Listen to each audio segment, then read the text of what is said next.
Max Nobel's latest design project is an absolute showstopper. But like any architectural masterpiece, there's always room for improvement. And that's exactly what we're going to do today. We're going to take a look at the floor plan, break it down floor by floor, and see where and how we can improve each element. So as we can see on the ground floor plan, as we enter into the basement, it's got an extravagant amount of car parking for all of these vehicles. At the moment, we have 1, 2, 3, 4, 5, 6, 7, 8, 9 vehicles available in this car park, all of which can enter and exit relatively easily. So no comments from me whatsoever. At the top left-hand corner of our screen, we have our lift and our staircase, a little bit of a planter box on the left-hand side. Bottom left, we have a gym, and then what appears to be a private massage room and some sort of spa/consultation area with a powder room as well. On the right-hand side, we have another set of stairs going up to the ground floor, a little seating area, as well as what appears to be some form of home theatre. And then at the rear, a little sleeping quarter, bathroom and storage. Of course, we have this last little games room, dungeon, theatre, whatever you really want to call it. It is a very, very spacious room at the end with no windows. So if we start looking at this from an architectural perspective, overall, it's phenomenal. Max Nobel and his team do an awesome job every single time. What we can change and what I would change in this specific scenario is, of course, introducing some form of glass doors or some sort of separation from that staircase to the upstairs.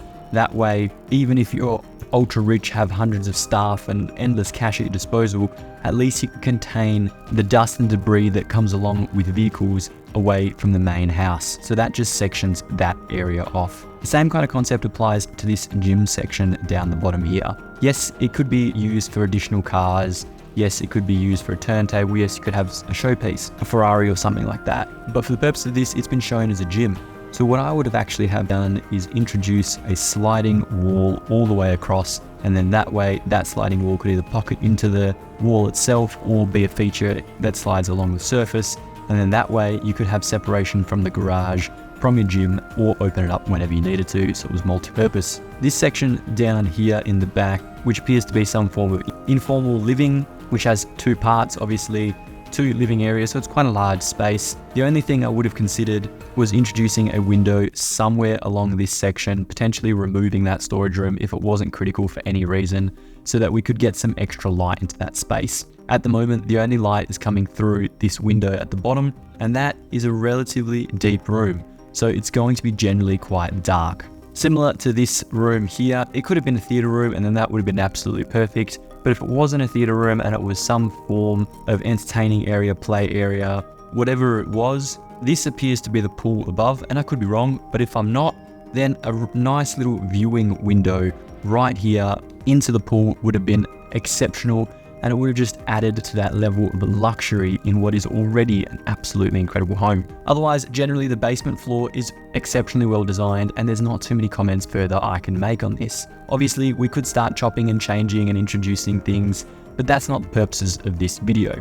We're just trying to enhance what is already an incredible design. So now let's move up to the first floor, the ground floor, depending on how you want to read this. Now that we've come up to the ground floor, let's have a quick understanding of what's going on. You've obviously entered into your motor court from this section here, and you've either parked your vehicle or you've gone underground down this ramp. If you've parked here, then you're most likely going to walk through this main door, enter into this lobby. You're going to be stepping down into this main space, 2 lounging sections, one in the middle, one at the bottom, what appears to be some sort of bar/kitchen area, and what I'd expect to be a wine room off that section too. The first set of stairs that we saw from down below in the middle of the house, continuing through, we enter our main living, dining, and of course kitchen experience. And then at the very end of the house, we have that lift and secondary staircase. We have the office and 1 powder room inside and a secondary powder room outside, servicing as an outdoor bathroom, which is really well done and quite clever in the grand scheme of things. So now let's look at this floor plan and let's see what we could adjust and change. First of all, we see 1 transition step here. We see another transition step up here. We see another transition step here. We see another one over here. And overall, we have an endless array of multiple levels inside the house. It would be really nice if all of these levels could be one.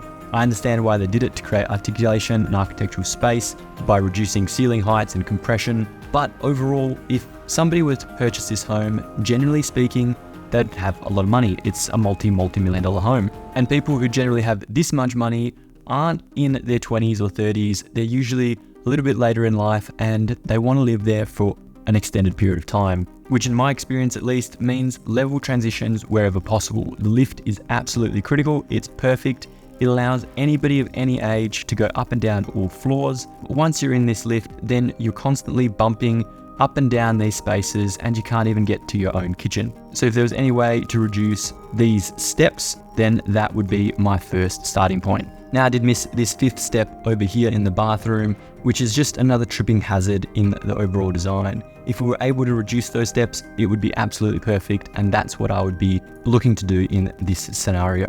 Now, if we start by looking at this entry living area here on the right hand side, we're going to see it is interconnecting perfectly with the primary living space. These people here aren't really interested with associating with these people over here, which to me means they don't want to hear the conversations, they don't want to listen to each other. So we need to be able to separate these spaces without creating a divide in the house. The perfect opportunity is of course right here behind what appears to be the fireplace to create some form of cavity slider, which then we would simply reduce the distance between these stairs to be able to create that pocket for that cavity slider to go into. All of a sudden you have two separate spaces, 1 and 2, that can be treated independently or as a single collective unit, and nobody would ever know that cavity slider was there if it was tucked into the wall. Moving on to the main living space. This is very well done, exceptionally well done if I'm being absolutely honest, but there are a couple of things I'd love to be able to tweak. Now, this kitchen design is gorgeous. There's nothing wrong with the kitchen besides this step in my opinion, but there's some things that we could fine tune and tweak. For instance, we have what appears to be an additional pantry, scullery, butler's pantry, whatever it is here on the right hand side. And we have our bar on the right hand side further to that. It would have been nice to actually invert that space, keep that bench top running through, and then be able to create a connection here. If that was through the use of a door, through the use of a pass-through box or anything, that way if you were serving food and serving drinks, these two could simultaneously be used without having to walk all the way around the house to come to this kitchen and then walk all the way back to use this bar. I think the interconnection here was missed. Moving further to the left of this house, this office at the rear is a very nice space, interconnects to the outside, has a powder room just in front of it, right next to your main staircase and lift access, so it would get used without being too far from the main living space. However, what I do note is it only has this one very small window. Offices generally need a little bit of natural light, a little bit of ventilation, so if it was possible, now I don't know for the levels, it would have been nice to introduce a window on the rear side or even potentially on the back side. But if we put it on the rear side, we'd be able to introduce cross ventilation to just simply enhance the overall experience of this space. Now there are some nice elegant curves inside the interior design of this space, and what I believe is lacking is a connection between this dining space and this kitchen space. Person 1, 2, and 3 were seated right here on the left-hand side of this table. Only person 3 would just get a glimpse of the kitchen, whereas 1 and 2 would be completely blocked by the wall. If at all possible, it would have been perfect to just simply curve the corner of that wall, that way allowing even the first person seated at the head of that table to be able to see into the kitchen and be able to interact or just witness whatever experience is happening here. However, otherwise, generally speaking, this floor is working very, very well. Now, let's move up to the top floor where things get a little bit more interesting. First of all, we see our two stairs, of course, and our lift here in the top left-hand corner. And we see one guest bedroom here with a powder and walk-in robe. We see a second guest bedroom here. We see a small storage unit in the center, what appears to be a void in the middle of the house for a double void in living down below. Absolutely beautiful, no issues with that. And of course, we have our master suite, walk-in robe, massive bath, and additional walk-in robe. So upstairs, we have 3 very generous bedrooms, a storage facility, and what appears to be half of Kentucky stuck into this walk-in robe ensuite scenario here. Looking at this overall, I can see a couple things I would have loved to have tweaked. Predominantly in this master suite. This master suite, as lovely as it is, there's just a few things lacking with it for me. So for instance, our door is concealed behind this wall. I understand why it's there, However, our interaction with this bathroom space is limited to the one pocket door behind the bed. Now, our sleeping quarters here for this master bedroom interacts with the outside world very well. They have beautiful views. They have a little bit of cross ventilation. It would have been perfect to see just one more window over here so that we had a secondary source of cross ventilation through that entire bedroom. The fact that we have one over here is at least a good starting point. What does irk me a little bit is this whole walk-in robe, ensuite, double walk-in robe scenario. I just don't see it as the most economical layout possible, especially given the fact that all of this section here is beautiful landscaping. Now, if it were me, what I would have actually done is introduced the wall all the way through, relocated the storeroom door over here towards the side of the stairs, and created my entry somewhere in the middle of that wall. Potentially, I would have even run that all the way through, so there could have been a nice large entry into that master ensuite, and then reduced the size of the storage so that there was another window here and you could see those views as you came up those stairs. However, that's probably way too much hallway space and too much dead space, so let's stick to this scenario. By entering our master bedroom here in the middle, it allows us to also enter our walk-in robe or our ensuite up and down that corridor inside the master bedroom. What I would have done personally is taken this walk-in robe on the right and shifted it over on that side so that this section here was all master ensuite. Now, if we needed a secondary toilet because it was too far to walk for whatever reason, we could simply introduce our second toilet here with our door on the side. What this successfully does for us is allow us to further interact with our backyard directly on the right-hand side, meaning we could have created an outdoor oasis with a spa bath, outdoor showers in the tropical jungle, whatever we wanted to be able to create an indoor-outdoor ensuite experience. That could of course wrap around to this side where the original shower head was. Then on the left-hand side where all of this walk-in robe originally was, what I would have done is just created one gigantic walk-in robe.